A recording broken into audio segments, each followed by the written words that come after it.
జిల్లా పరిషత్ ఉన్నత పాఠశాలను ఆకస్మిక తనిఖీ చేసిన తెలంగాణ రాష్ట్ర ప్రభుత్వ whip MLA B Ilaiah Yadadri Bhuvanagiri జిల్లా యాదగిరిగుట్ట పట్టణంలోని జిల్లా పరిషత్ ఉన్నత పాఠశాలను ముఖ్యమంత్రి రేవంత్ రెడ్డి సూచనల మేరకు శనివారం రోజు మధ్యాహ్నం తెలంగాణ రాష్ట్ర ప్రభుత్వ విప్ ఆలేరు ఎమ్మెల్యే ఐలయ్య ఆకస్మిక తనిఖీ నిర్వహించారు. పాఠశాలలో తనిఖీ చేస్తున్న సందర్భంలో విద్యార్థులు మధ్యాహ్న భోజనంలో వండిన కూర బాగోలేదని ఎమ్మెల్యే బి లైలయ్యకి తెలుపగా వంట మనుషులను స్కూల్ టీచర్లను మందలించారు. వాళ్ళకి అన్ని విధాల వసతులు ఇచ్చి మిడ్ డే మీల్స్ కానీ డైట్ ఛార్జీలు కానీ కాస్మెటిక్ ఛార్జీలు పెంచి ఇలా మంచి గొప్పలు తినే భోజనం అందిస్తుండు మా గౌరవ ముఖ్యమంత్రి రేవంత్ రెడ్డి గారు.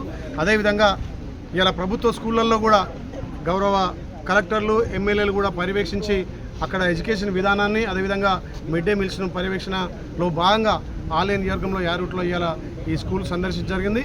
ఇక్కడ పిల్లల్ని అడిగి ఆ మిడ్ డే మీల్స్ సందర్భంలో భోజనం చేసే సందర్భంలో తెలుసుకుంటే కొంత ఇవాళ వండిన క్రమంలో దోసకాయ ఎక్కువ ఉంటుందని చెప్పి ఆ పిల్లలు చెప్పడంతో వాళ్ళని వాళ్ళని కూడా పిలిచి వాళ్ళ మందలేయడం జరిగింది.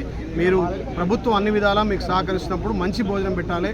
ఇవాళ వెజిటేబుల్ అంటే మిక్స్డ్ వెజిటేబుల్ అంటే అన్ని కూరగాయలు పెట్టాలి కానీ మీరు దోసకాయ పెట్టాలని చెప్పి చెప్పడంతో ఇక్కడ ఉన్నటువంటి రాధిక అన్నట్టు ఆమె టీచర్ వచ్చి కొంచెం ఆమె అగ్రెసివ్గా మాట్లాడి లేందు కల్పించుకొని మేము అటెండ్ చేస్తామనడంతో కొంచెం హట్ అయినాం. అయినా చెప్పినాం వాళ్ళ పై అధికారులకు కూడా సూచనలు సలహాలు ఇచ్చి అక్కడ పై అధికారులకు అక్కడ జరిగినటువంటి విషయాన్ని చెప్పడం జరిగింది.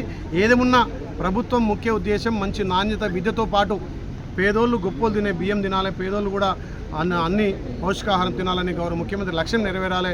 ఇలా ఏ స్కూల్కి పోయినా మంచి భోజనం మంచి విద్య అందించాలనే లక్ష్యంతో ఇట్లా ఇలా ఇక్కడ పర్యవేక్షణ చేయడం జరిగింది. కొంత హట్ అయినా కానీ మిగతా టీచర్లు కూడా బాగా టీచింగ్ కానీ ఇక్కడ ఎడ్యుకేషన్ విషయంలో బాగా సహకరిస్తున్నారు. ఈ స్కూల్ కూడా టాప్లో ఉంది. ముఖ్యంగా మిడ్ డే మీల్స్ విషయంలో తగు జాగ్రత్త తీసుకోవాలని చెప్పి అక్కడ టీచర్లకు కానీ మిడ్ డే మీల్స్ యాజమాన్యాలకు చెప్పడం జరిగింది. నాణ్యమైన విద్యతో పాటు నాణ్యమైన భోజనం అందించే లక్ష్యంగా మా ప్రభుత్వం పనిచేస్తుంది.